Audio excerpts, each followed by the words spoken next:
পাহাৰীয়ে তোৰ পৰা পইচা বিচাৰিব পাৰে গৌৰৱৰ মেডিচিন আনিবলৈ। কিয় দাদা থাকোঁতে বৌয়ে মোৰ পৰা কিয় পইচা বিচাৰিব? তইহে ভাবচোন, গৌৰৱৰ কিবা পইচাৰ অভাৱ হ'ব পাৰে। তাই যদি পইচা বিচাৰে তই ডাইৰেক্ট নাই বুলি কবি, বুজিলি? টকা 5,000 লাগিছিল। পইচাটো নাই বৌ। চোৱাচোন কেনেবাকৈ মেনেজ কৰিব পাৰি নেকি? পইচা নাথাকিলে ক'ৰ পৰা মেনেজ কৰিম বৌ? তোৰ স্কলাৰশ্বিপৰ পইচাটো কেনেবাকৈ হ'ল নেকি? ক'ত নহ'ব, সদায় কেৰাণীজনে কয় সোমবাৰে হ'ব, কিন্তু তেনেকুৱা সোমবাৰ এতিয়ালৈকে কেইটা গ'ল? হয় নেকি? কিয় সুধিলি বাৰু? তোমাৰ কষ্ট হয় বুলিহে মই সহায় কৰি দিবলৈ আহিছিলোঁ। হ'ব দিয়া, বেয়া পাইছা যদি সহায় নকৰোঁ।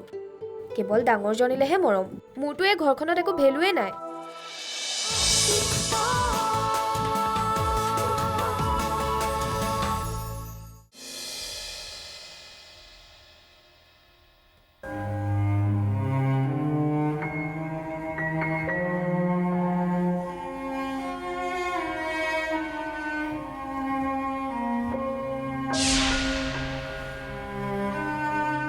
পাহাৰী তন্ময়ে পইচা দিলেনে? কি হ'ল পাহাৰী? মানুহ বাৰু কেনেকৈ ইমান নিষ্ঠুৰ হ'ব পাৰে? মই জানো আপোনালোকৰ হাতত পইচা আছে, কিন্তু আপোনালোকে মোক দিব বিচৰা নাই। কিয় তেনেকুৱা কৰিছে কওকচোন? গৌৰৱটো এইখন ঘৰৰে ল'ৰা। তেওঁ বিপদৰ সময়ত আপোনালোক সকলোৱে কিয় এনেকৈ গা এৰা দিছে? ইমান দিনে তেওঁ গোটেই ঘৰখন চলাই আছিল, দিন ৰাত কষ্ট কৰিছিল। কাৰ বাবে? আপোনালোকৰ বাবে, যাতে আপোনালোকক এটা বিলাসী জীৱন দিব পাৰে। আৰু এতিয়া তেওঁ আৰু জীৱন নোৱাৰে কাৰণেই আপোনালোকে তেওঁৰ লগত এনেকুৱা কৰিব লাগেনে? তোমাৰ ক'ব লগাখিনি তুমি ক'লা।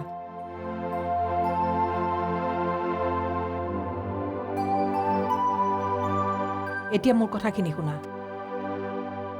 তুমি যদি ভাবিছা মোৰ হাতত টকা থাকিও মই তোমাক দিয়া নাই, তেতিয়াহ'লে তুমি ভুল ভাবিছা। ইমান দিন গৌৰৱে ঘটি আছিল ঠিকেই, তুমি তোমাৰ গিৰিয়েৰাক সুধিবা মোৰ হাতত আজিলৈকে 1 টকা এটাও দি পাইছেনে? জুখি মাখি ক'ত কি খৰচা হয় সকলোবোৰ হিচাপ কৰিহে পইচাকেইটা দিছিল মোৰ ঘৰখন চলাবলৈ। নিজৰ প্ৰয়োজনৰ বস্তুখিনি কিনিবলৈ সিহঁতৰ ওচৰত মই হাত পাতিবলগীয়া হৈছিল। মই সিহঁত বুলি এইকাৰণেই কৈছোঁ, অকল গৌৰৱেই নহয়, বাপেক পুতেক মিলি 1 টকা মোৰ পৰা হিচাপ লৈছিল। এয়াই নেকি এই ঘৰখনত মোৰ স্থিতি? নামতহে লাহ বিলাহ, কিন্তু কোনোবাই যদি বিচাৰে মই 1 টকা দি সহায় কৰিব নোৱাৰোঁ। গতিকে কাৰোবাক বদনাম দিয়াৰ আগতে এবাৰ ভাবি চাব লাগে। নিজৰ দৃষ্টিভংগীৰে নহয়, নিৰপেক্ষভাৱে পৰ্যালোচনা কৰিব লাগে।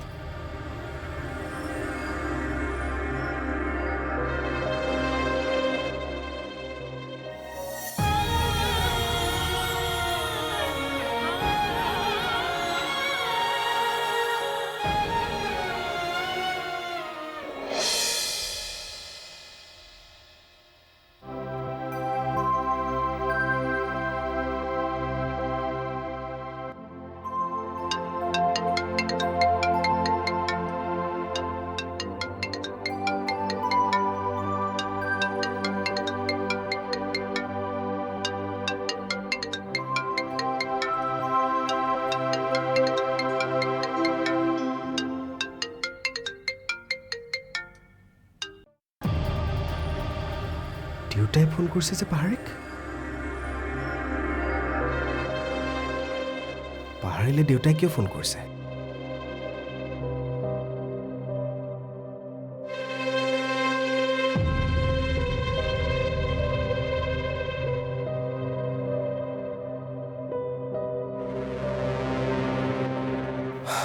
ৰক্ষা, ব্লক কৰিলোঁ যেতিয়া দেউতাই পাহাৰীক কণ্টেক্ট কৰিব নোৱাৰিব।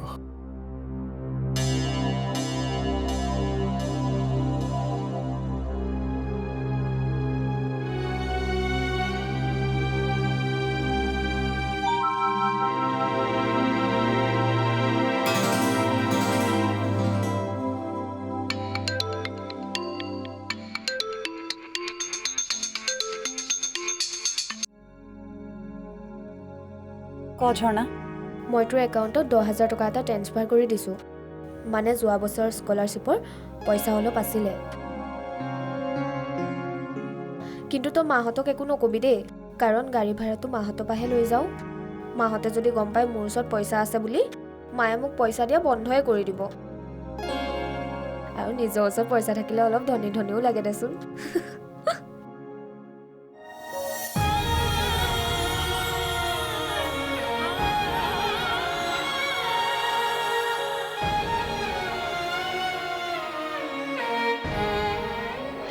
তুমি ভালে কৰিলা জানা, বৌক ডাইৰেক্টলি পইচা নাই বুলি কৈছা।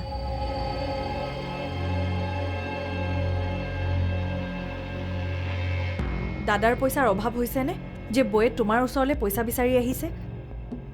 মায়ে সঁচা কথাটো নোকোৱা হ'লে মইতো পইচা দিয়ে দিলোহেঁতেন। মোৰ এনেকুৱা কিয় লাগিছে দাদাই বৌক নিজে পঠিয়াইছে তোমাৰ ওচৰলৈ? মানে নিজৰ পইচাকেইটা সাঁচি ৰাখি আমাৰ পইচাকেইটা খৰচ কৰিব বিচাৰিছে। ভাবিছে চাগে তুমি এতিয়া ইনকাম কৰিবলৈ লৈছা, তোমাৰ বেংক বেলেঞ্চ বাঢ়ি যাব, তুমি দাদাতকৈ বেছি ধনী হৈ যাবা, আৰু সেইবাবে এইবোৰ বুদ্ধি কৰি আছে আমাৰ পইচাকেইটা খৰচ কৰিবলৈ।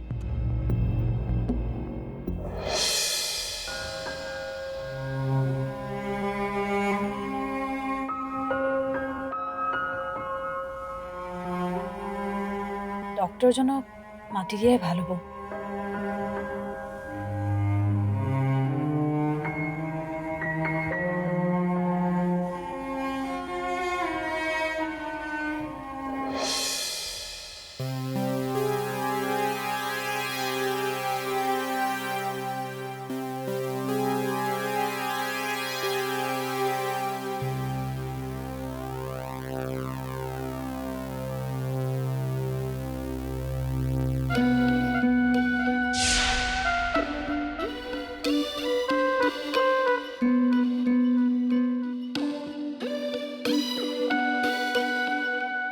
তুমি ইয়াত কি কৰি আছা? কিয়? ভাত বনাবলৈ আহিছোঁ। ঘৰৰ সকলোবোৰ কাম পাহাৰীয়ে কৰিব, তুমি যোৱা। তন্ময়ৰ ভোক লাগিছে আৰু বাইদেউৰ দেখোন দেখা দেখিয়ে নাই। তুমি একো নাজানা। নাই ভালহে হৈছে, সময়ত ভাতকেইটা নাপালে আমি তাইক কথা শুনাবলৈ সুবিধা পাম। কিন্তু তন্ময় ভোক লাগিবলৈ দিয়া, ভোক লাগিলেহে তাৰ খংটো উঠিব। সম্পৰ্কত তুমি সৰু হ'লেও তাইৰ ওচৰত সৰু হৈ থকাৰ কোনো দৰকাৰ নাই। এতিয়া তন্ময় এইখন ঘৰৰ মূল মানুহ, তাৰ উপাৰ্জনতহে ঘৰখন চলে। তুমি চিন্তা কৰিব নালাগে, পইচাৰ যোগাৰ হৈ গৈছে।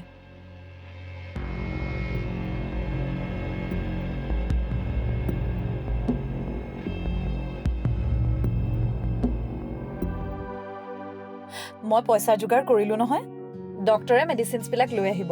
পইচা ক'ত পালা তুমি? আপুনি সেইবোৰ চিন্তা কৰিব নালাগে, মুঠতে ভাবি লওক ভগৱানে আমাক সহায় কৰিছে। ঘৰততো সকলো ঠিকেই আছে। ঠিক আছে দিয়া। আচ্ছা, কিবা প্ৰব্লেম হ'লে মোক জনাবা। হ'ব দিয়ক।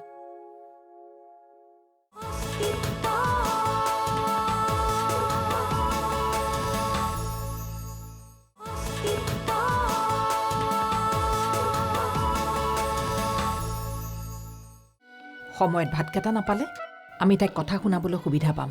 কিন্তু তন্ময় ভোক লাগিবলৈ দিয়া, ভোক লাগিলেহে তাৰ খংটো উঠিব।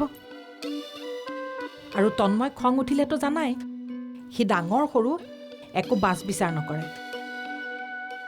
আৰু এটা কথা, সম্পৰ্কত তুমি সৰু হ'লেও তাইৰ ওচৰত সৰু হৈ থকাৰ কোনো দৰকাৰ নাই।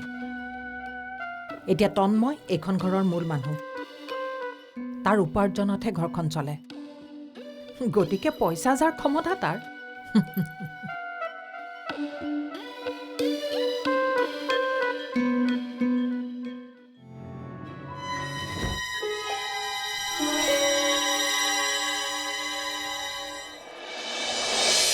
অঁ, এতিয়াই দিব লাগিব। Thank U.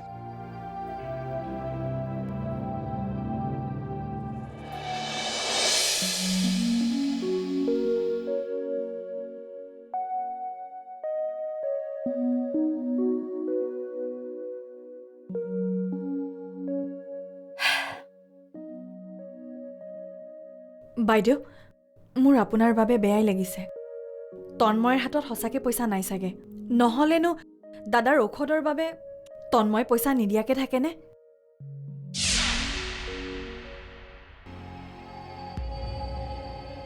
তুমি চিন্তা কৰিব নালাগে পইচাৰ যোগাৰ হৈ গৈছে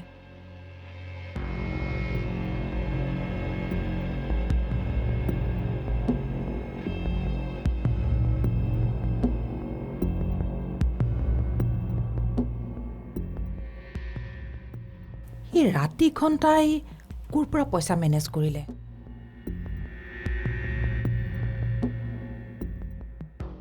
ইমান মিঠা মিঠাকৈ তাইৰ লগত কি কথা পাতি আছিলা মই কি শিকাইছিলোঁ আপুনি মোক শিকাব নালাগে মই কি কৰা উচিত মোৰ খেলখন আপোনাৰ দৰে নহয় আপুনি মুখামুখি যুদ্ধ কৰে আৰু মই শত্ৰুৰ লগত মিত্ৰতা কৰিম শত্ৰুৰ লগত থাকি শত্ৰুক হৰুৱাম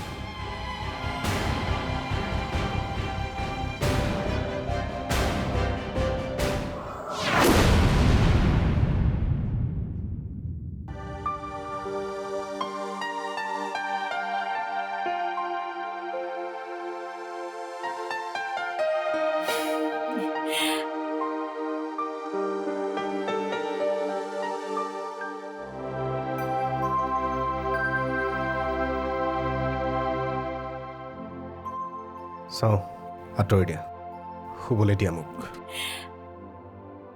ডক্টৰ আহি আছে আপোনাক ইনজেকশ্যন দিবলৈ মই পইচা যোগাৰ কৰিলোঁ নহয় ডক্টৰে মেডিচিনছবিলাক লৈ আহিব পইচা ক'ত পালা তুমি আপুনি সেইবোৰ চিন্তা কৰিব নালাগে মুঠতে ভাবি লওক ভগৱানে আমাক সহায় কৰিছে আপুনি এতিয়া ৰেষ্ট লওক ডক্টৰ আহিলে মই নিজে জগাই দিম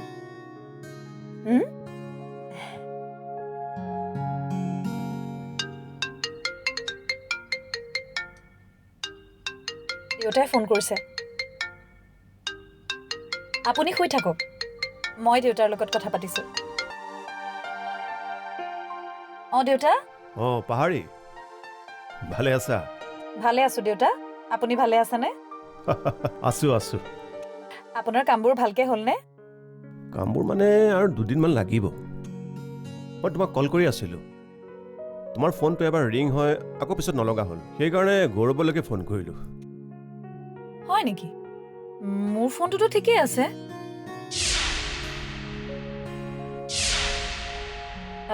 কিবা দৰকাৰী কথা আছিল নেকি দেউতা এনেই ঘৰৰ খবৰ ল'বলৈ ফোন কৰিলোঁ ঘৰততো সকলো ঠিকেই আছে ঠিক আছে দিয়া আচ্ছা কিবা প্ৰব্লেম হ'লে মোক জনাবা হ'ব দিয়ক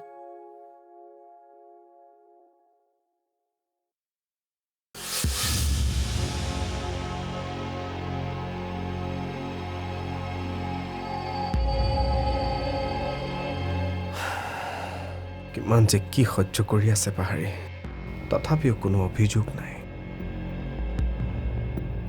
কিয় তুমি এনেকুৱা ইমান ধৈৰ্য নে তোমাৰ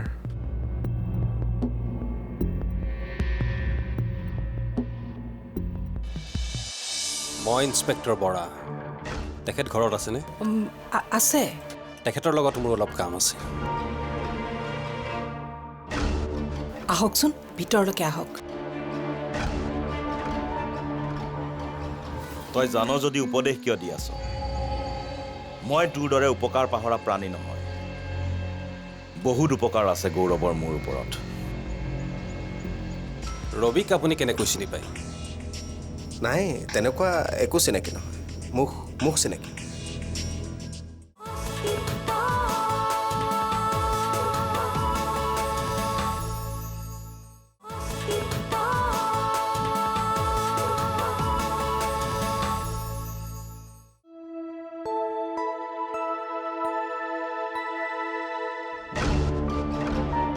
এয়া গৌৰৱ কাশ্যপৰ ঘৰ হয়নে হয় মই ইন্সপেক্টৰ বৰা তেখেত ঘৰত আছেনে আছে তেখেতৰ লগত মোৰ অলপ কাম আছে আহকচোন ভিতৰলৈকে আহক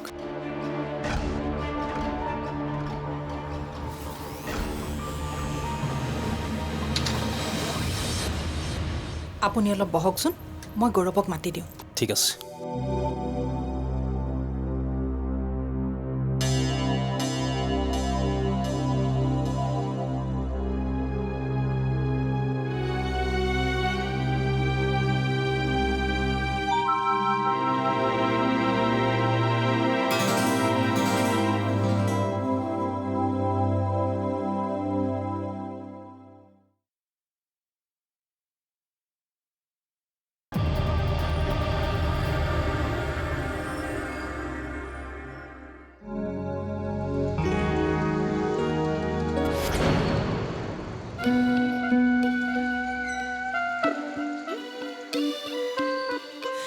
সম্ৰাট, বহুত দিনৰ মূৰত দেখা পালোঁ।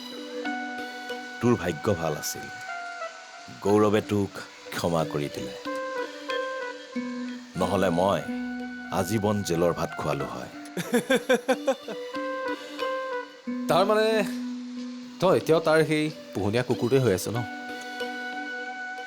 চা ভাই, তোৰ লগত মোৰ একো পাৰ্চনেল শত্ৰুতা নাই, আৰু সেইটো কাৰণে মই তোক এটা উপদেশ দিওঁ, গৌৰৱৰ লগ এৰি দে। তই এবাৰ ভাবি চাইছনে যে সি তোক অকল ব্যৱহাৰহে কৰি আছে, আৰু ব্যৱহাৰো কৰিছে কোনবোৰ কামত? অকল বেয়া কামত। আৰু মই জানো তই বেয়া কামবোৰ কিয় কৰি আছ। তই জান যদি উপদেশ কিয় দি আছ? মই তোৰ দৰে উপকাৰ পাহৰা প্ৰাণী নহয়। বহুত উপকাৰ আছে গৌৰৱৰ মোৰ ওপৰত। মোৰ অৱস্থা মহাভাৰতৰ কৰ্ণৰ দৰে। মই জানো গৌৰৱে মোক ভাল কামত ব্যৱহাৰ নকৰে, কিন্তু যিদৰে কৰ্ণক দুৰ্যোধনৰ উপকাৰত বন্দী, ঠিক সেইদৰে ময়ো গৌৰৱৰ উপকাৰত বন্দী। মানে মই যি বুজিলোঁ, তই মহাভাৰতৰ কৰ্ণৰ কাহিনীৰ পৰা একোৱে নুবুজিলি। কেনেকৈ কৰ্ণৰ ভুল সিদ্ধান্তৰ ফলত গোটেই জীৱন কষ্ট খাবলগীয়া হ'ল। তোৰো এদিন তেনেকুৱাই অৱস্থা হ'ব। কথাটো এবাৰ ভাবি চাবি। মই আহোঁ দে।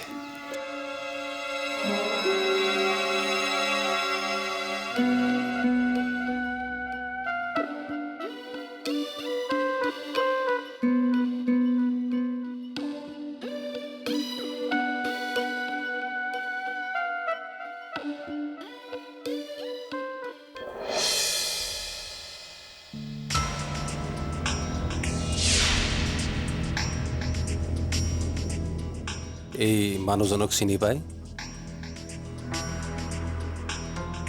নামটো ৰবি।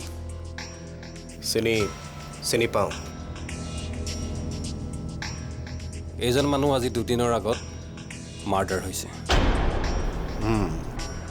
শুনিছোঁ কথাটো। বাৰু এটা কথা কওকচোন, ৰবিক আপুনি কেনেকৈ চিনি পায়?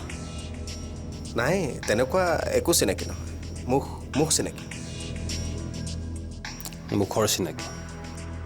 আচ্ছা, যদি মুখৰ চিনাকি হয়, মাৰ্ডাৰ হোৱা দুদিনৰ আগত ৰবি আপোনাৰ ঘৰলৈ কিয় আহিছিল? হয় নেকি? মইতো গম নাপাওঁ।